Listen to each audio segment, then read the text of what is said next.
Om Namo Bhagavate Vasudevaya.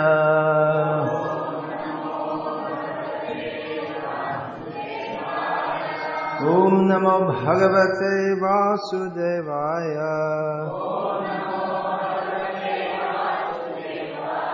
Om Namo Bhagavate Vasudevaya.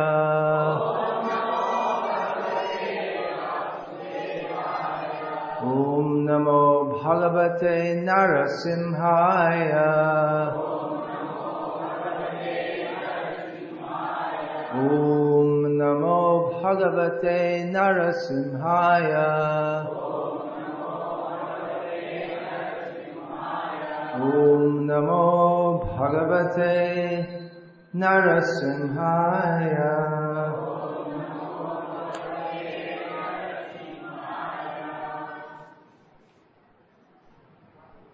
Sri Vishnu Sahasranama, name 391. Before I go to that, I will backtrack over a few names prior to this because in discussing them, I didn't give the commentary of our own Gauriya Acharya, Sri Baladev Vidyabhushan. So Vyavasaya, this means that's commonly translated as business. So Baladev Vidyabhushan gives that the final conclusion of all Vedic literature is that Lord Krishna is the Supreme Personality of Godhead. So the serious business of life can be understood through the Vedas. The business of the Vedas, the purpose of the Vedas, is to establish Vedaischa Sarvairaham Vedyaha, that the object of knowledge in the Vedas is Krishna himself. Samsthan, Baladev Vidyabhushan, he gives the meaning of this. The word samsthan has very many meanings according to the dictionary. Baladev Vidyabhushan states that he is eternally youthful and the entire cosmic manifestation enters into him at the time of annihilation. Sthanada, he gives his devotees the most desirable destination of eternal residence in the spiritual world. So we may wonder whether or not we will go back to Godhead, but we should know that Krishna will give us what we deserve, and for his devotees will give us more than. No one deserves to go back to Godhead, but Krishna, we can't say now I've qualified myself to go back to Godhead. But Krishna, he will take his devotees back to Godhead. He gives them a place in the spiritual world. Dhruv, I discussed that he becomes the submissive follower of his pure devotee by his fixity in his promise to uphold his devotee. And coming to today's, or the first thing I'm going to discuss today, Pararddhih, name 391. Riddhi, this means opulence. We already had discussed the name Riddha, one who is full of all opulence. And this name Pararddhih, para means other or supreme. So this indicates that the opulences that the Supreme Lord has, they are of a completely different quality to the opulences of this world. They're transcendental opulences. So Pararddhih means he who is endowed with all transcendental opulence. And this is one of those key names or key points of understanding which gives us a clue to the whole subject of Vishnu Sahasranama, which is describing the qualities of the Lord. Sri Parashara Bhatta the Sri Vaishnava commentator, his commentary is called Bhagavad Guna Darpana, a mirror to reflect the qualities of the Lord. Now we're discussing via the medium of Vishnu Sahasranama the qualities of the Supreme Personality of Godhead that make Him the Supreme Personality of Godhead. That to be the Supreme Lord doesn't just mean to be the most powerful, but all auspicious qualities are within Him. Now, that they are of a different quality. Pararddhih means supreme or transcendental qualities. This is a key point to understanding. That although we use the same word in English or Sanskrit or whatever language we may be discussing, we use the same words for material qualities and for spiritual qualities, there is a distinct difference. For instance, many people think that in the modern age, the symbol of compassion is Mother Teresa. But from the transcendental perspective, we can understand that her compassion has no value whatsoever. It's a perverted reflection of actual compassion. Because actual compassion means the desire to do good for others. But if one has no relationship with Bhagavan, with Vishnu, and he doesn't know that helping others means to re-establish them in their real position of service to Krishna. So any qualities which are considered good in this world, they actually are not good at all. They only reinforce our bondage in material existence. In material consciousness, we think that being good means to help people in their endeavor to forget Krishna and enjoy this material world. So that's not good at all. It might seem to be good to give money to a drunkard so that he can drink. Or it might seem to be better to institute some program by which the drunkard can stop drinking. That might seem to be an even better way.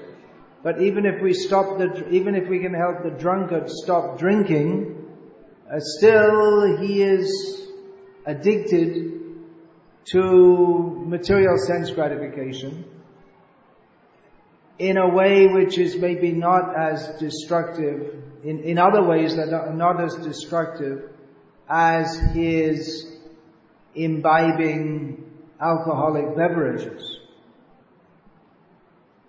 So real good is to give Krishna to others, to connect people with Krishna, because Krishna is all good and our real benefit lies in Krishna.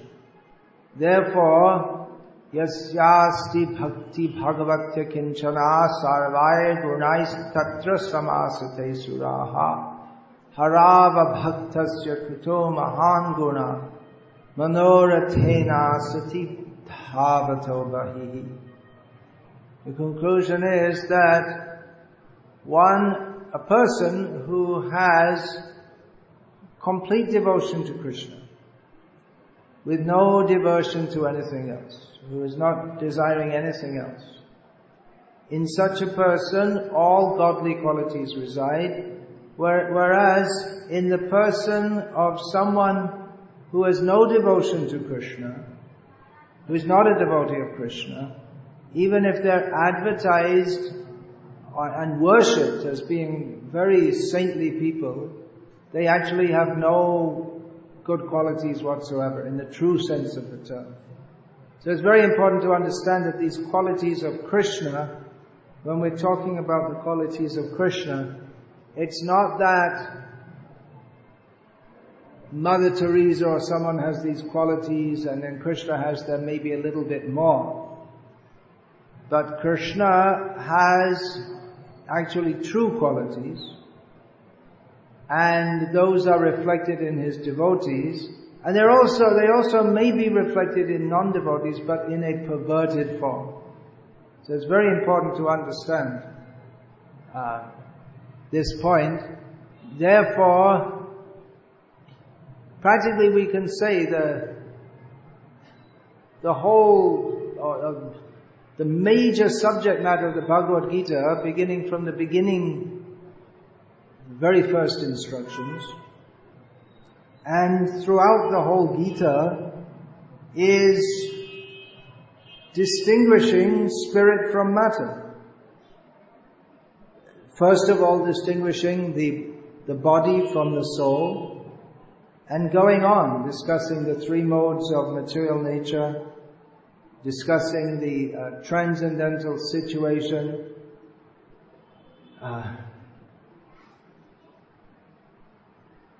without this, then we're in ignorance. We take asatyare satya korimani. People who are in ignorance, they take that which is not real to be real, and that which is real to be unreal. And in such a situation, then whatever endeavors such persons may make, they all end in unreality, which means asat achit nirananda, ends in destruction, foolishness, and distress. This is an essential point to understand. What is the difference between spirit and matter? And then we can begin to appreciate the qualities of Krishna. One of the names which comes in this same verse, Vyavasthan, Srila Baladev Vidya Bhushan, he gives the meaning of that he is endowed with innumerable, eternal, transcendental qualities. So although Riddhi it actually means wealth, but it can be understood to mean all the qualities of Krishna. We often hear the term, especially in Chaitanya Charitamrita and related literatures, Premadhan. Related literatures means the Gauriya Vaishnav, Padavali, and others. So Golokera Premadhan, Harinama Sankirtan. Wealth doesn't just mean money, but it means everything that enriches one's life. And for a devotee, a devotee is not very much interested in money per se, but a devotee is interested in serving Krishna, is enriched with love of Krishna, service to Krishna. That he takes as his real wealth. Dhanmar Nityananda, again Narottam Das sings, that my wealth is Nityananda, not anything else.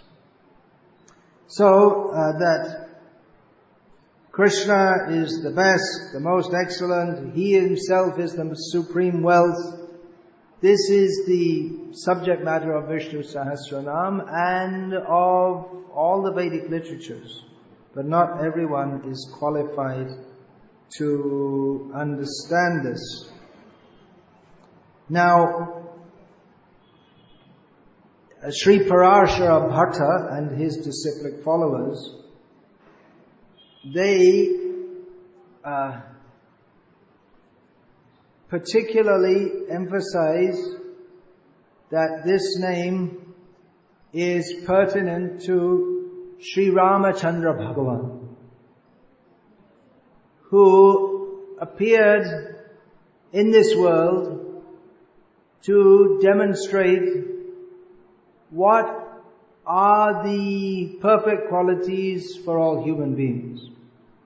He himself is the Maryada Purushottam. He is the form of the Supreme Lord, whose very nature is to be the perfect person as understood from human society. He is the very embodiment of Dharma. In the very beginning of Ramayana, the question arises, who in the world embodies all good qualities? Valmiki, Narada. So the conversation between them. So the answer is that it is Rama, the son of Dasharath, who has Gambhirya like an ocean. He is grave and deep, very deep like an ocean. That means an ocean you can just see the surface, but we cannot imagine how deep it is. So in the same way we can see Rama. Here is the picture of Rama with the name of Krishna underneath here on the wall. Here's a picture of Rama, so we can see him and appreciate his transcendental beauty, but how deep are his qualities, how deep is his nature, how deep is his love for his devotees. We cannot fathom it. That's a good word in relation to an ocean, fathom it. He has the dharya, the patience of Himavan, so the patience, stolidity of the great Himalaya mountains, that even if they just remain firm and fixed, they're not disturbed by anything. So the example is given. He has the sweet appearance. It's very pleasing to see, like the moon.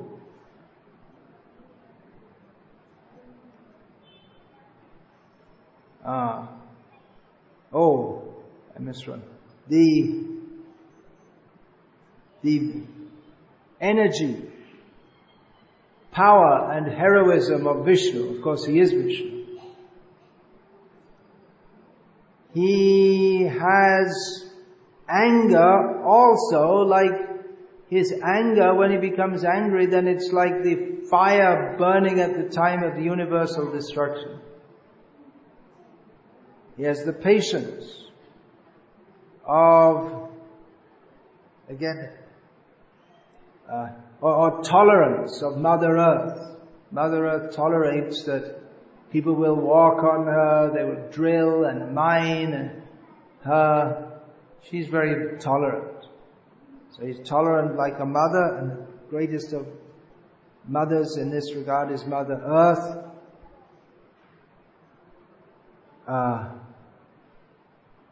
Then, these are just some examples. He has the renunciation of Kuber. That's an interesting one, because we think he's very rich, but then it appears he's not very attached to that. And he has the truthfulness of Dharma, Dharma Deva, the God in this world of Dharma. Then another understanding, one that Pararddhih means another kind of riddhi, or another means transcendental opulence.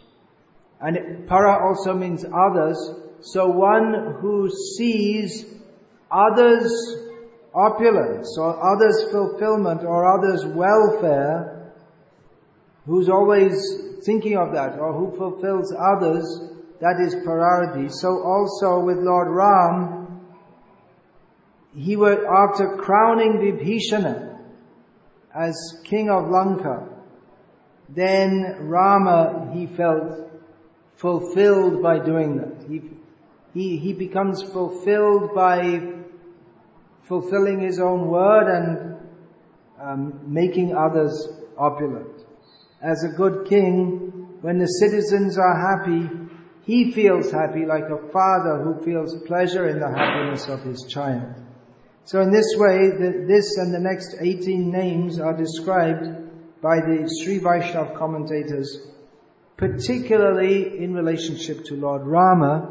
And Baladev Vidyabhushan, he, for the first time in this Kali Yuga as it's known, he described Vishnu Sahasranama in regard to the qualities of Lord Krishna. The qualities of Lord Krishna are described throughout the Srimad Bhagavatam. Here is a list of them from chapter 16 of the first canto of Bhagavatam, in which the deity of the earth describes that in Krishna reside truthfulness, cleanliness, intolerance of another's unhappiness, the power to control anger, self-satisfaction, straightforwardness, steadiness of mind, control of the sense organs, responsibility, equality or equanimity, tolerance, equanimity, faithfulness, knowledge, absence of sense enjoyment, leadership, chivalry, influence, the power to make everything possible, the discharge of proper duty, complete independence, dexterity, fullness of all beauty, serenity, kind-heartedness, ingenuity, gentility, magnanimity, determination, perfection in all knowledge, proper execution, possession of all objects of enjoyment, joyfulness, immovability, fidelity, fame, worship, pridelessness, being. He exists as the Supreme Personality of Godhead. Eternity and many other transcendental qualities which are eternally present and never to be separated from Him. So this we should understand. We should always understand when we're talking of Krishna, we're talking of the Supreme Personality of Godhead. So who is that form of the Lord who is particularly invested with all transcendental opulences? Parashara Bhatta and the other Sri Vaishnava commentators, they will say Lord Rama. And the Gauriyas will say Krishna. And the Madhvas will say that we shouldn't make any distinction. So there are different approaches. Some see Rama as supreme because he is the embodiment of all that is good, all that is to be emulated. Krishna's transcendental qualities, they can be appreciated in a somewhat different way to those of Lord Rama. Rama acted as the ideal human, and Krishna acted in a manner even beyond that of the ideal human. He acted as the Supreme Lord, because there is a difference between the Supreme Lord and the jivas. There is a fundamental difference. It's not that Krishna is more powerful. Everyone is powerful. Every living being has some power. And Bhagavan has unlimited power. Everyone has some possessions, and Bhagavan has unlimited possessions. Everyone has some beauty. He has unlimited beauty. But apart from having all qualities infinitely compared to the infinitesimal manifestation of them in each jiva, there is the whole nature of Bhagavan is fundamentally different to that of the jivas, inasmuch as he is the enjoyer. and they are enjoyed. He is the master and the jivas are meant for serving him. So it might appear that Krishna acts in ways that are immoral. But actually it's not possible that Krishna can be immoral, because whatever he does is right. Axiomatically. He is the center. What is right is what he wants. We may see some reflection of that in some despot, that what he wants is what is right. For instance, some despotic ruler may just be going on the street and he sees some beautiful woman and he just takes her, and she's already married, but that doesn't matter to him. He just takes her, and this is what Ravana was doing. And in Ravana's kingdom, whatever Ravana does is right. It's not, you can't argue with him, and those who are living with him, they just accept it, yeah. Might makes right. He's the most powerful, and he just collects all the beautiful women from here and there, and he enjoys them. So according to the mentality of the followers of Ravana, what Ravana is doing is right. Why? Because he's in control. And if you don't agree with it, then you're dead. He'll kill you. You have to agree with it. So that's true in a cosmic sense with Krishna, but there is a great difference. There is a great difference in as much as what Ravana does makes the world lament. That's the very meaning of his name. By enjoying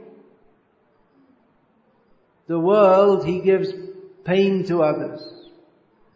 And that's the nature of enjoying within this world. Everyone who tries to enjoy in this world does so by exploiting others. But Krishna, his Leela, by enjoying, not only is there no harm to others, but there is all good to others. Ananda chinmaya rasapati bhavita vistabhiri eva nijurno. Ananda chinmaya rasatmataya manasu yat praninam pratipalan smaratam upetya. Lilayatena bhuvanani jayat jajasram govindam adi purusham tamaham bhajami. Krishna dominates this world by his Leela, which is Ananda Chinmaya Rasamaya. It is fully spiritual, fully blissful manifestation of spiritual rasa, that which gives rise to wonderment, that is remembered in the minds of saintly persons. By remembering Krishna's pastimes, even those which are apparently immoral, such as stealing the clothes of the gopis,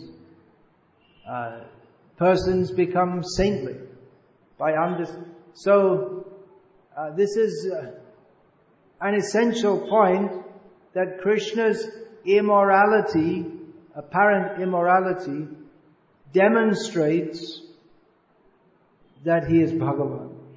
More than his vinashayata dushkritam, than his destruction of the demons, that a king may do to destroy the evil-minded people. But Krishna, by enjoying, apparently in an immoral way, demonstrates that he is the Supreme Lord, because he is the only one who can do such a thing without being culpable. Not only is it not wrong, but it is the supreme right. It is supremely proper that Krishna take the clothes of the gopis. That has to be understood by understanding who is Krishna, who are the gopis, who are we in relationship with Krishna.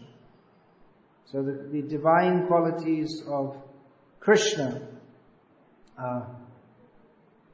they may not be easily understood. Actually, they should be easily understood, and that's the subject of the next name, another very important name, which is Parama spastah, which means supremely clear. It is obvious that Krishna is the Supreme Lord, isn't it? Well, not to everyone. Most people don't realize that at all. Nahang prakasha sarvasya yoga maya samavrita muro yang na vijanati loko mamajam avyayam. Krishna says, not everyone knows me. Not everyone understands me. I am covered by my mystic potency, by which even though I am obviously the Supreme Lord, but those who are not devotees, they cannot appreciate it.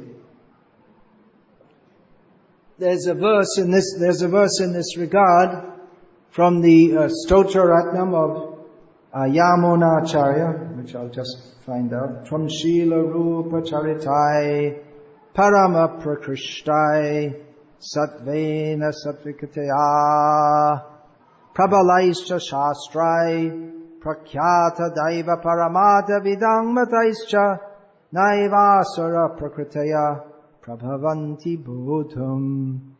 He says, Yamunacharya, in praising Krishna, he says that your personality, qualities, form, activities are all most excellent. And they are the very clearly and strongly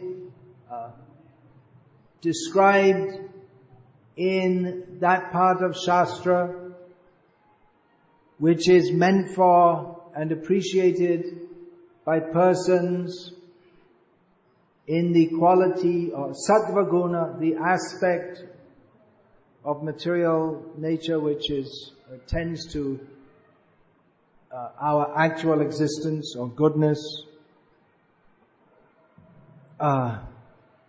And it's all prakyata, it's clear, it's obvious, your transcendental qualities.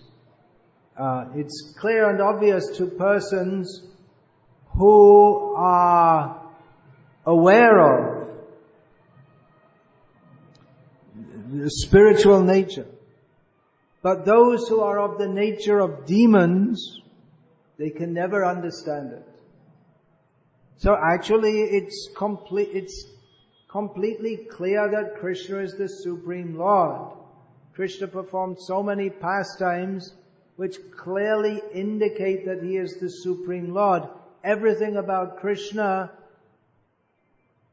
makes it clear that there's no one like Him. Asamardhva. No one is equal to Him, no one is greater than Him. But those who are demoniac, they can't appreciate at all. Nevertheless, the actual fact is that it's completely clear that He is the Supreme Lord, and if anyone doesn't see that, well, that's their own foolishness. Just like we may say, the sun is shining very brightly. And if we go outside this hall, or even if we just look out the back and we can see the sun is shining very brightly. But there may be a group of blind people, and they say, well, what sun shining brightly? We don't see any sun shining brightly. There may be a large group, and among themselves they may be convinced that there's no sun shining brightly, but that is their defect. Actually, it's clear that the sun is shining brightly. If those who don't see it, there may be many of them, but that is their defect. Otherwise, anyone with normal vision can understand that the sun is shining brightly. So, for anyone in normal consciousness, it's clear that Krishna is the Supreme Lord. Unfortunately, everyone in this material world is in abnormal consciousness.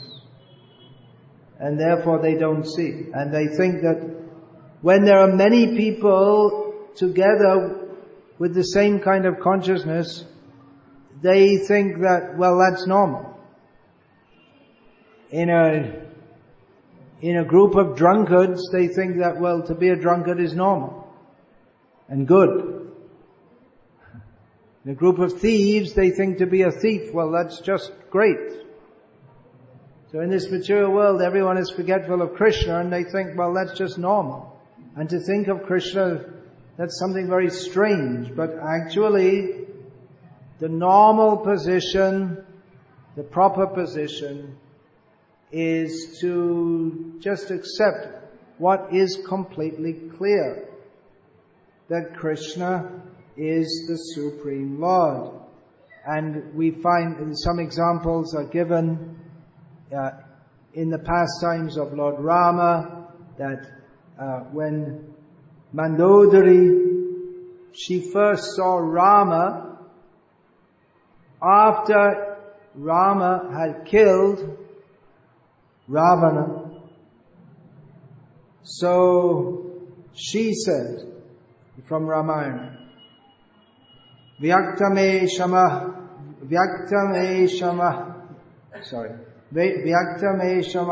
Yogi Paramatma Sanatana. She said, it's obvious, it's manifest, it's completely clear that this person is the Supreme Lord, this eternal personality of Godhead. She could understand it. Ravana couldn't understand it.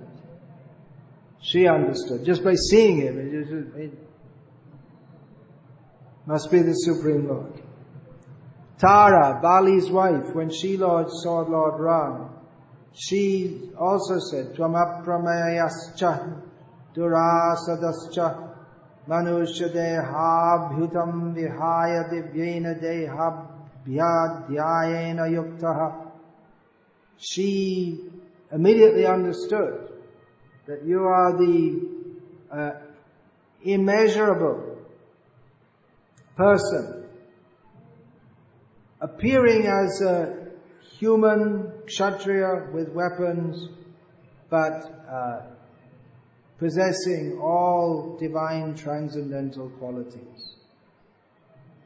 Sumitra, his co-mother, that Suryasyapi bhavet Suryaha. He's more bright or more sun-like than the sun. How shall we prove that the sun is shining in the sky? What proof do we need? Well, just look and see. There's no other proof needed. This is clear and obvious. It's not a point of discussion or debate. The sun is shining in the sky. It's not something to be doubted. It's completely obvious. So in the same way, it's just completely obvious, or should be, that Krishna is that person who is endowed with all transcendental qualities, who is the Supreme Personality of Godhead. To people who are sane, it's just completely obvious.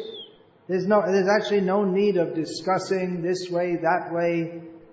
There should be no need. But because people are in Maya, they can't understand what is obvious. And we can imagine that for someone who's blind, or for someone who's just stubborn and doesn't want to accept it, it's very difficult to convince them that the sun is shining brightly in the sky. If due to some previous sinful activity someone is blind and they can't see, or if due to some foolishness and stubbornness, one refuses to admit it, then it's very, very difficult to convince or to make such people understand that which is obvious, that the sun is shining in the sky. So in the same way, although it's completely clear that Krishna is the Supreme Personality of Godhead, it's very difficult to convince people who, due to their previous sinful activities, have neither the intellectual nor the emotional ability to accept this. Nevertheless, there is no doubt that it is completely clear that Krishna is the Supreme Personality of Godhead. All the qualities in Vishnu Sahasranama point to this. Everything about Krishna described in Shastra points to this. Or, if you like, Lord Rama, who are non-different, but somewhat different also. So, others, references to Lord Rama's explicit greatness, in other words, that it is clear that he is so great. He is being referred to as Pungsang Drishti Chitta Paharinam. That it's very clear that he is that person who delivers the consciousness. Rupa Samhananam Lakshmim Tadrishur Vismitakaraha. By his very form, he makes his Lakshmi becomes astonished even by seeing his form. So by his clear and obvious greatness, one commentator states that Bharat, it wasn't just because Rama was his eldest brother that he did not accept the rulership of the kingdom, but it was just obvious to him that Rama is the king, he is the qualified one, and for me to take kingship is not at all proper in the presence of he who is so much clearly and obviously qualified to be the king. And therefore Bharat refused. Well, in a token manner, he accepted the kingship. Similarly, Lakshman, he gave up sleep and practically gave up eating and sleeping for 14 years. Why? On one level it may be said as service to the older brother, but that's exceptional. Exceptional, why? Because Lakshman was enchanted by the qualities of Lord Rama by which he felt impelled to serve. Because Lakshman is simultaneously the Supreme Personality of Godhead, but in the role of a devotee, he felt impelled, or he was impelled by the divine qualities of Lord Rama to serve him most selflessly. Hanuman, similarly, as soon as he saw Lord Rama, then immediately he was impelled to dedicate everything, his whole life, his whole energy, everything to serving him. Although Hanuman was he was already the servant of another, of Sugriva, but actually his life became, just by seeing Ram then, it was clear to him, yes, this is where I have to give my service. And his whole life, from then on, there was nothing in his life but service to Lord Rama. Another meaning by interpreting the Sanskrit in a different way is that, of Parama spastah, is that he who binds everything most excellently. Everything is bound together, held together. That point I just discussed recently in a previous name.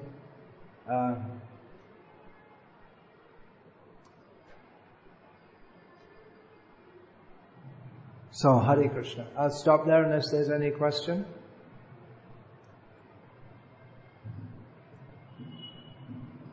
Yes. Vishnu Sahasranama describes qualities of Lord. Vishnu, not so much in favor of the glory of Vaishnavas. Well, Baladev Vidyabhushan gave a commentary on it. He gave a commentary on it and relating the names especially to Krishna. Now there are other quotations Please. that present Lord Krishna as having a name that is more potent or superior to the name of Lord Vishnu. Like for instance, Lord Shiva says, Pararddhih, that while you are chanting Vishnu Sahasranama before taking prasadam, that takes too much time. Instead of that, you can chant 3 times the name of Lord Parama. That would be better. Then there's another quotation that says that instead of, in other Shastra, that the one name of Lord Krishna is equal to 1,000 names of Vishnu. There are 3 names of Rama is equal to 1,000 names of Vishnu. One single name of Krishna is equal to the Vishnu Sahasranama.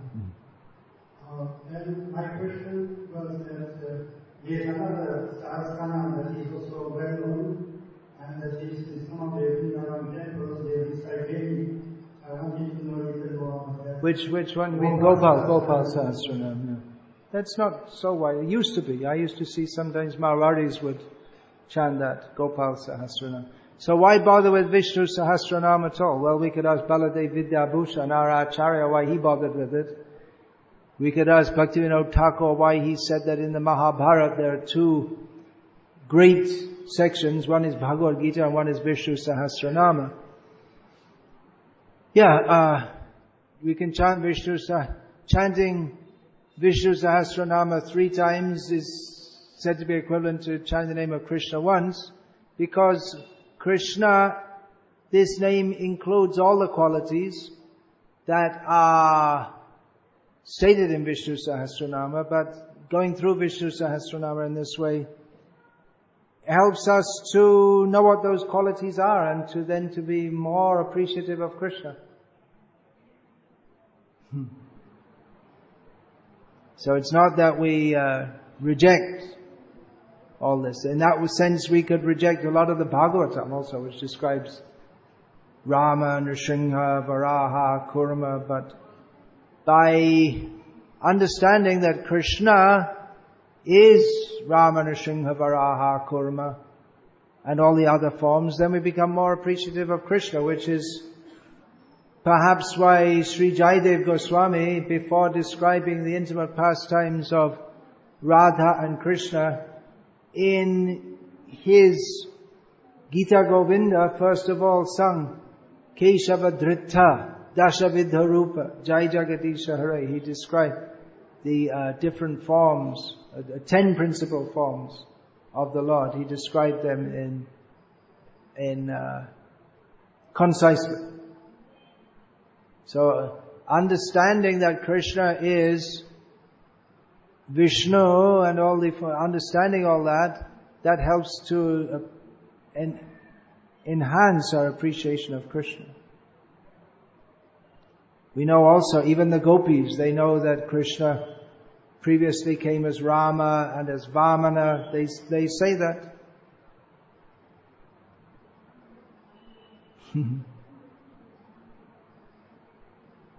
Hare Krishna. Any other question? Yes, please.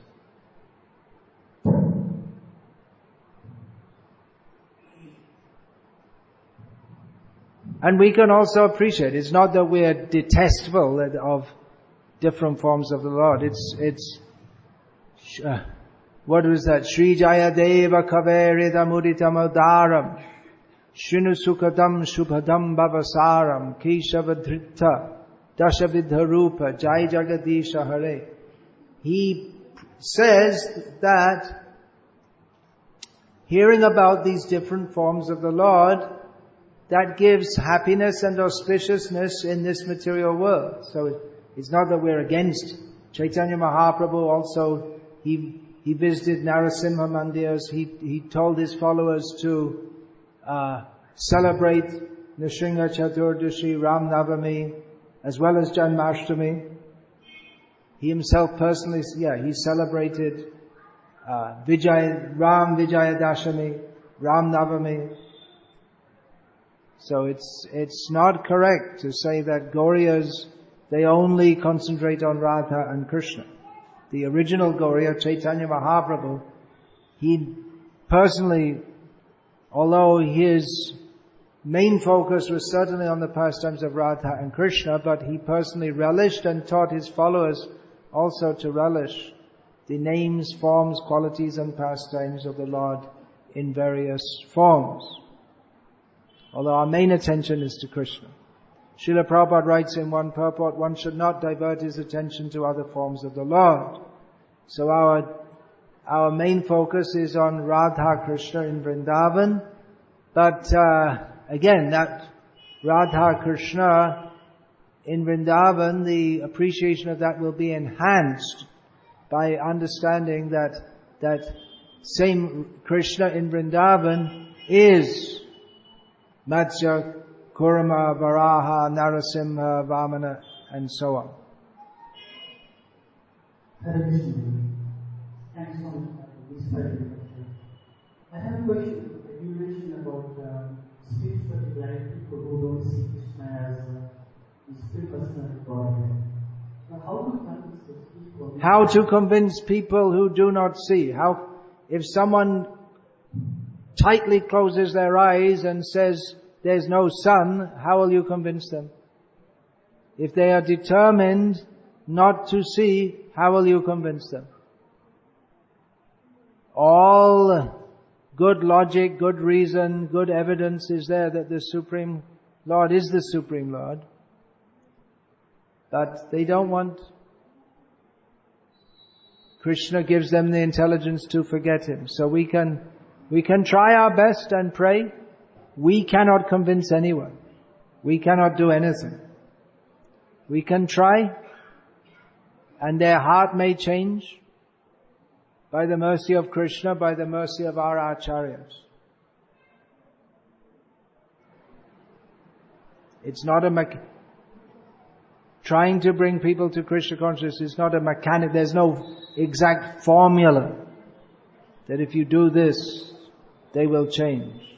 We have to try according to the preaching methods given by our acharyas, and that means to speak the message of Krishna, to distribute the books, to hold festivals, to demonstrate the attractiveness of Krishna and Krishna consciousness. We should do what we're supposed to do. Speak about Krishna, chant about Krishna, be Krishna conscious ourselves. But there's no particular line or method, because people have their foolishness manifests in different ways.